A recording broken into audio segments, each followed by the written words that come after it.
Well, howdy, howdy, howdy. Dearly senior citizen here, greetings boys, girls, and all of our non-binary friends, and welcome to this, a brand new day. And remember, no matter who you are valid. Thumbs up for that. Oh, hokey smokes. It has been not much. Not much has happened. We've had bad rain. I didn't even go out for walkies yesterday because it was just raining. So I stayed in. Oh, so thumbs up for that. But it's supposed to be not as rainy today, so there's a lot of things that I want to do. One of them I can't. I just thought about this. The Shelton pharmacy closes at 1 o'clock p.m. on Saturday and Sunday. There's a container of card sleeves for regular, like playing card size things that's waiting for me at the pharmacy. I haven't gone to pick it up because it's just one pack of cards. I got till the 15th. I was going to go there today. They close at 1. It's 1 o'clock. Speaking of which, I only found out it was daylight savings this morning when I was watching a Bull the Fifth column video. He's a Floridian and he's a leftist, so thumbs up for that. But first, one of the things he said was, I hope you updated your clocks. And I went and checked, and oh yeah, today was daylight savings in the United States. I didn't have to do anything. My computer, because it's online, it updated itself. I didn't have to do a thing. My tablet, it's connected online. It didn't have to do a thing. Even my clock over there, I don't know if you can see it, but I got one of those, I can't even remember what they call it, but you'd only have to plug it in. It has a wire that comes out. It's a radio antenna. I don't know what it connects to, but it connects to a server and then syncs itself to that time. You don't have to do a thing. You just plug it in and boink, it updates itself and sets it for your time and everything. Now, for some weird reason, it's 4 to 5 minutes slow, so I have to go back in and manually set the time. But even it updates itself. The internet may be slowly becoming less and less useful, but the lower base functions of it, like that, they still work and make life a little bit easier. So thumbs up for that. So I didn't sleep great, but I did sleep. Yay. I haven't done a ton, as stated. I've been drinking a whole lot more of my tea, but I've purchased things like chamomile and lemon ginger. I got some green tea with mint, such like that, so I'm drinking tea, and that's good because I want to stay hydrated.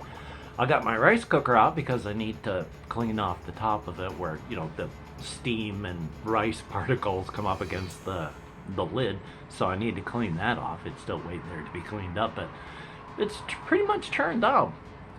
It's pretty much turned out, oh, I'm gonna try and speak English, that one of the things I do is around 11:30 at night, I make up a couple cups of rice for the next day in the rice cooker. I've got curry rice waiting for me again with the basmati rice. I have the bag ripped, so I had to put them into sandwich baggies, but I have a bag and a half of basmati rice left because I had bought a 2-pound container of that and originally a 2-pound container of jasmine rice. I have a 5-pound bag of jasmine rice. Now I need to buy a 5-pound bag of basmati rice, so that'll be good. Yay!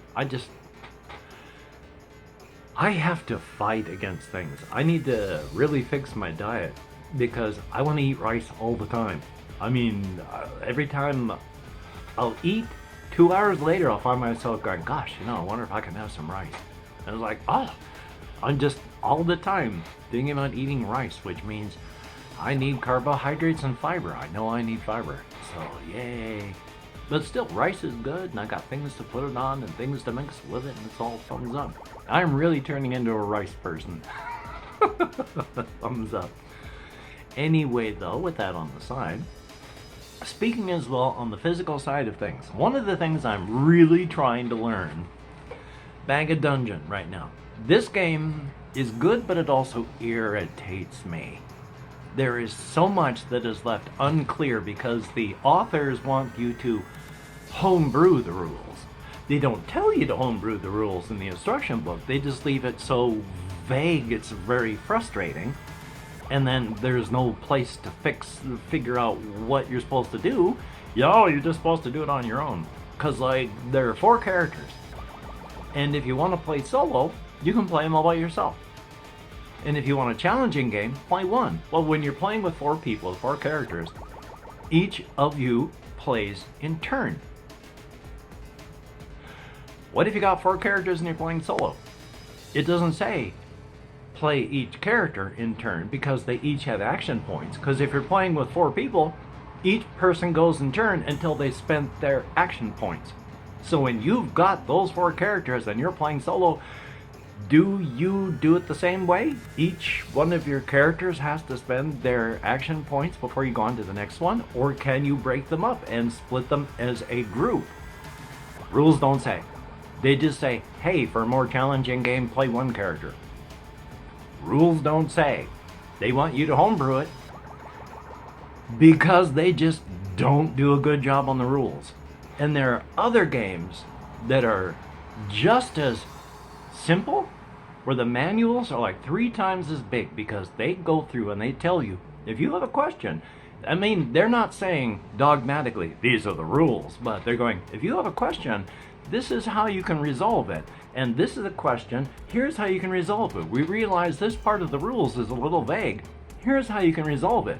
Whereas Bag of Dungeon is, here's a vague bunch of stuff, figure it out. I prefer the second one, where it's, here's how you fix it. So yeah, I'm having to go through and figure stuff like that out on my own. Which, I really want to learn how to play Age of Galaxy, which has 1,001 little fiddly bits, as you can see on the back here. And really, by the time, that's upside down, but still, it's 1,000 fiddly bits, and by the time I get that set up, I'm done. I am just done. So I want to figure out how to play it. This one is really good. I still haven't played it, but I really like what I've read, and it seems really good. And that's another one of those. Here's how, this seems vague, and this seems vague, but here's how you resolve it. Instead of, hey, homebrew it. We're not going to tell you to homebrew it, but you need to homebrew it. And here's some stuff in the game box. We used to have rules for it, but we just took them out of this rule book. Figure it out. Anyway, though. Yay. I wanted to point these out. This is how many I have, and they have 1 more or maybe 2 more. But these are all the Fabled Lands books I have. And of course, Fabled Lands, War-Torn Kingdom, and Cities of Gold and Glory. This one's probably like Aztec based, and Over the Blood Dark Sea. Who the hell knows what that's based on? Plains of Howling Darkness. Nordic stuff? Court of Hidden Faces seems to be more fairy based. Lords of the Rising Sun. Oh, come on, there's like the whole Shinto thing standing up there. I think we can figure out what this is based on. But once again, the interesting thing about all of these is you can start in this book, adventure around, and then end up zipping over and doing stuff into this book with the same character, and then end up over here for a while, but then you take a short side mission over to here before you come back to this book, and then you end up over here, and then you die here. They are an incredibly bizarre series of books like that. I want to get all the rest of them, and then yeah, I also want to play these for the channel. Unfortunately, again, these are the no PDFs. Now, on the Mike Lambo books that I don't have down here, which are the Wargaming solo things, they do have on Wargaming Vault, they're all in PDFs. So I could go through and purchase them and then upload them to things like Canva and play them there. But that, I bought like the first half of them in print already. I don't want to go through and spend 10 bucks on each one of them again. So yay, we'll see what happens. Still though, that's what's going on there. Everything is off of, there's my computer and stuff. I have the other wall, there's the wall with windows, and I have a table with my refrigerator and stuff over here. This table is what I got set up so I can play games on. because it's a tiny little room, I still store stuff on here and have to move it over to the bed when I want to use the table. So as soon as I finish recording, because I've got a Prison Outbreak Zombicide box underneath here that I put the tablet on with my Iron Helm box in front of it so the tablet doesn't fall forward. And then move all that off, and then hopefully get to... I have done some of this. I actually have played it, but I got to the point that it was frustrating because the rules were so vague at points. I hate that. But life is life. I mean, if I can get past my irritation at the vagueness of the rules, I know I'm going to have fun. It is a fun game. There's not so many fiddly bits that it's impossible to play. I mean, I can play Final Girl. I mean, Age of Galaxy is only so hard with all the fiddly bits because it's so tiny and there's a lot of fiddly tiny bits. Final Girl, more spread out, easier to do and deal with. But even that can be tough. Get it all set up, and quite often I went and used up all of my energy necessary to even play it. Thumbs up for that. Have been trying to keep myself thinking creatively, hokey smokes. I mean, vaguely I've got still in mind all of my cosmic horrors and the multiverse settings and all of the various stuff, because it's all connected, of course. I mean, there's Dread Amagaratsu and her coming to this particular multiverse. I got the cosmology of the multiverse. Here's something really quick. I have mentioned that there is the Ungata, the void. No, the void is just that. It is nothing can exist there. Matter instantly evaporates into energy, and energy instantly collapses to its lowest possible rest state. There is no possibility of any interaction. No way to get in, no way to get out, nothing happens, it's dead. And because there's no way for it to interact with anything, it's effectively gone. So anything that enters the Ungata is gone. The void. And again, this is a theological void, the kind of void that is the nothing that ex nihilo God is supposed to breathe the universe into existence, which if you even check the Bible, no, the earth already existed in the waters, and then God came about it and started doing things to it. But that's the theological void.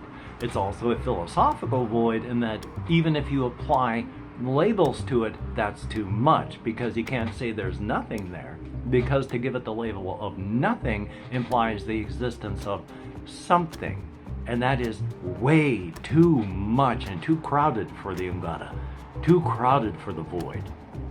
And of course, it is a physical void, the kind of which we don't even think is possible.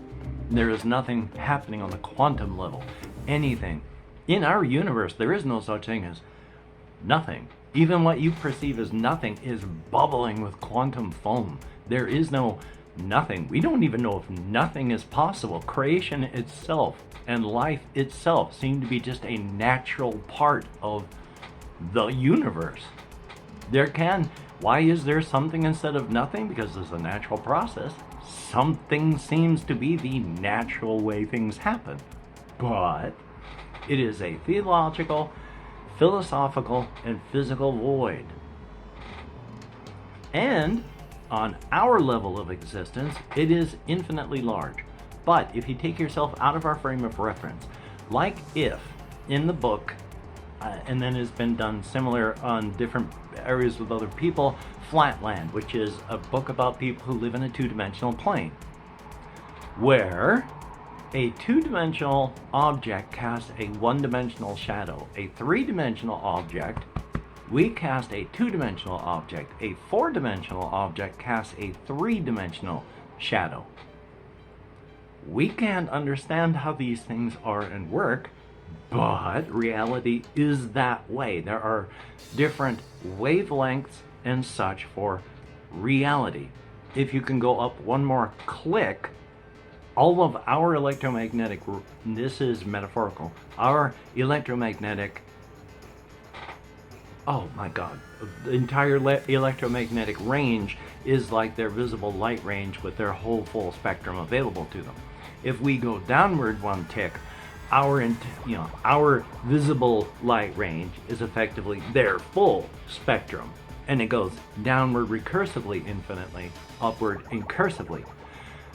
But if you can take yourself out of our frame of reference, you can see. Now, I have to explain these things in ways that make sense to us, but they're not actual and real.